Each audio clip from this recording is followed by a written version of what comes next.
नमस्कार, cooking and lifestyle with Priya या माझ्या चॅनलमध्ये आपल्या सगळ्यांचे मनापासून स्वागत। आता हिवाळीच्या दिवसामध्ये मार्केटमध्ये खूप सारे गाजर अवेलेबल असतात।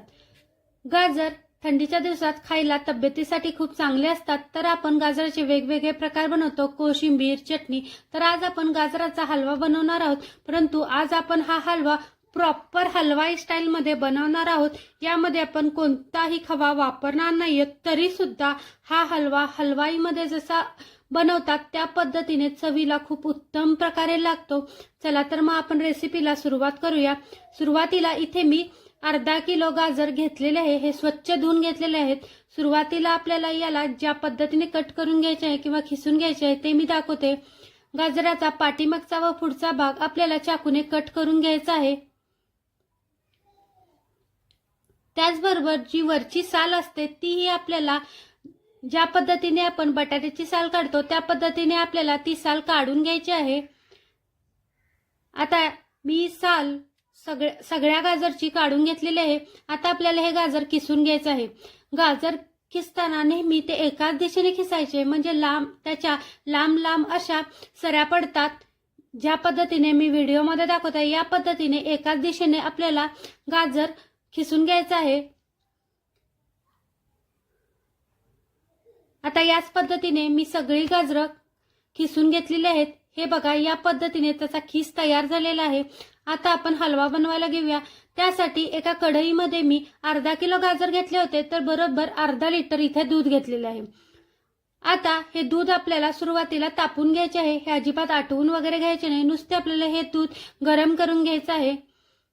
एक 2 ते 3 मिनिटांनंतर दूध व्यवस्थित गरम झाले की आपल्याला यामध्ये गाजराचा खीस यामध्ये घालून घ्यायचा आहे। काही जण काय करतात, ह्या दुधामध्ये गाजराचा खीस, साखर, तूप एकदम ऍड करतात व त्याला झाकण ठेवून शिजवून घेतात। परंतु गाजर हलवा नावच त्याचं गाजर हलवा आहे, त्याला हलवून हलवून आपल्याला व्यवस्थित परतून एक प्रकारे त्याचं टेक्स्चर आपल्याला मेंटेन करायचं असतं। जर तुम्ही झाकण ठेवून ह्याला शिजवून घेतलं तर त्याचा हलवा बनत नाही, तर त्याची खीर बनते। तर आपल्याला सतत हलवत याला परफेक्ट असे जोपर्यंत आपले हलव्याचे टेक्स्चर येत नाही तोपर्यंत सतत हलवत आपल्याला हा गाजरचा हलवा शिजवून घ्यायचा आहे। आता तुम्हाला जरी हा आत्ता पातळ दिसत असेल किंवा सैलसर दिसत असेल, पण जसजसं हा गाजर शिजत जाईल, जसजसं आपण याला शिजवत जाऊ तसतसं त्याचा कलरही चेंज होतो। हे बघा, एक 20 मिनिटं मी ह्या हलव्याला एक बारीक गॅसवर सतत हलवत या पद्धतीने शिजवून घेतलेला आहे। त्याचा आता थोडासा कलरही चेंज झालेला आहे। मी अजून एक 10 मिनिटं याला व्यवस्थित याच पद्धतीने सतत परतत हलवून घेतलेला आहे। हलवाई स्टाईलमध्ये याच पद्धतीने हलवा बनवला जातो, म्हणजे जे आपण दूध अर्धा लिटर घेतले होते त्याचा खवा तयार होतो। बारीक गॅसवर सतत हलवत ज्या पद्धतीने आपण खवा किंवा मावा बनवतो त्याच पद्धतीने त्यात अर्धा लिटर दुधाचा खवा तयार झालेला आहे। त्यामुळे ह्या हलव्याला आपल्याला परफेक्ट असे टेक्स्चर येते। गाजर हलव्याचे परफेक्ट असे टेक्स्चर आले की तो चवीला खूप उत्तम लागतो व याच पद्धतीने हलवा बनवला की त्यामध्ये एक्स्ट्रा आपल्याला खवा घालायची गरज नसते, परंतु हा हलवा चवीला खूप उत्तम लागतो। आता जसजसं तुम्ही हा परतत जाल तसतसं याला कलरही खूप सुंदर येत जातो। हे बघा, या पद्धतीने आता यामधले सगळे दूध आटलेले आहे व यातले सगळे मॉइश्चर रिलीज झालेले आहे। आता आपण या स्टेजला यामध्ये साखर ऍड करून घेणार आहोत। ही प्रोसेस थोडीशी लेंदी आहे, पण चवीला हा हलवा खूप उत्तम लागतो। आता यामध्ये मी एक अर्धी वाटीलाही थोडीशी कमी अशी साखर घेतलेली आहे। साखरेचे प्रमाण तुमच्या आवडीनुसार कमी किंवा जास्त करू शकता। साखर ही तुमचे गाजर कितपत गोड आहेत यावरही अवलंबून असते। आता साखर आपण घातल्यानंतरही गाजराचे टेक्स्चर चेंज होते, म्हणजे त्याचा कलर डार्क होतो, परंतु ते आता थोडेसे सैलसर व पातळ बनते। आता आपल्याला साखर ही व्यवस्थित या हलव्यामध्ये शिजवून घ्यायची आहे। साखर घातल्यानंतर एक 10 मिनिटं आपल्याला बारीक गॅस करून हा हलवा सतत भुनत किंवा सतत हलवत याला व्यवस्थित असे आपल्याला परतून घ्यायचं आहे, कारण की साखर घातल्यावर हलवा थोडासा सैलसर होतो। एक 10 ते 15 मिनिटं आपण याला व्यवस्थित परतून घेतले की साखरही व्यवस्थित शिजते, त्याचबरोबर ती या गाजराच्या खिसामध्ये व्यवस्थित मिक्स होते व मस्त असा आपला हलवा तयार होतो। हे बघा, याला किती सुंदर असा कलर आलेला आहे।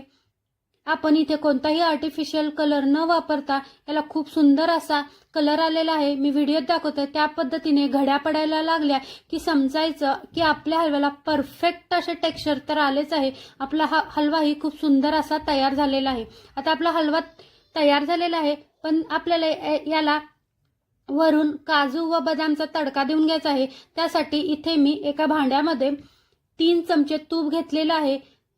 आता यामध्ये आपल्याला बारीक चिरून घेतलेले किंवा काप बदाम व काजूचे जे काप आहेत ते आपल्याला या तुपामध्ये घालून घ्यायचे आहेत व व्यवस्थित परतून आपल्याला ही फोडणी आपल्याला गाजरच्या हलव्यावर ओतून घ्यायची आहे.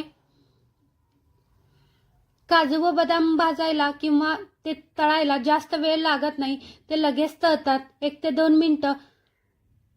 आपले हे काजू व बदाम व्यवस्थित असे तळून झालेले आहेत. आता ते तुपासकट या आपल्याला हलव्यावर ओतून घ्यायचं आहे. या पद्धतीने वरून तूप आणि काजू व बदाम वरून असा तडका दिला की त्याला टेक्स्चर खूप छान येते. त्याचबरोबर चवीलाही खूप सुंदर असा आपला हलवा लागतो, कारण की आपण काजू व बदाम व्यवस्थित खरपूस असे तळून घेतलेले असतात. त्यामुळे मऊसर असा हलवा व मधीच असा क्रंची बदाम किंवा काजू तोंडात आला की चवीला खूप उत्तम लागते. हे बघा, खूप सुंदर असा आपला हलवा तयार झालेला आहे.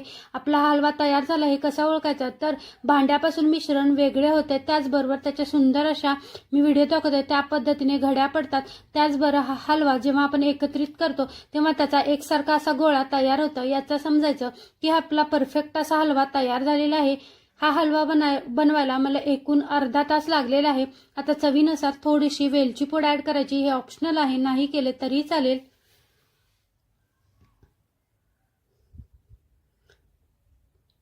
तुम्हाला ही रेसिपी कशी वाटली हे मला कमेंट करून नक्की सांगा. तसेच चॅनलला लाईक, शेअर आणि सबस्क्राईब करायला अजिबात विसरू नका. व ही रेसिपी तुम्हाला आवडली असेल तर प्लीज प्लीज प्लीज ह्या रेसिपीला लाईक न करता अजिबात जाऊ नका. हे बघा, व्यवस्थित असे आपला हलवा तयार झालेला आहे. आता आपण तो सर्व करून घेऊया. गाजराचा हलवा मस्तपैकी आपला तयार झालेला आहे. तो गरमागरम आपण सर्व करून घेऊया. हलवा तुमच्या आवडीनुसार गरम किंवा थंड तुम्ही सर्व करू शकता. तसेच हा फ्रीजमध्ये ठेवल्यानंतर आरामात 3 ते 4 दिवस आरामात टिकतो, कारण की आपण दूध आटवून हा गाजरचा हलवा तयार केलेला असतो. आता वरून मी गार्निशिंगसाठी थोडेसे काजूचे काप घालते. हे बघा, मस्त असा आपला गाजरचा हलवा तयार झालेला आहे. पुन्हा भेटूया अशाच मस्त रेसिपी सोबत. तोपर्यंत धन्यवाद.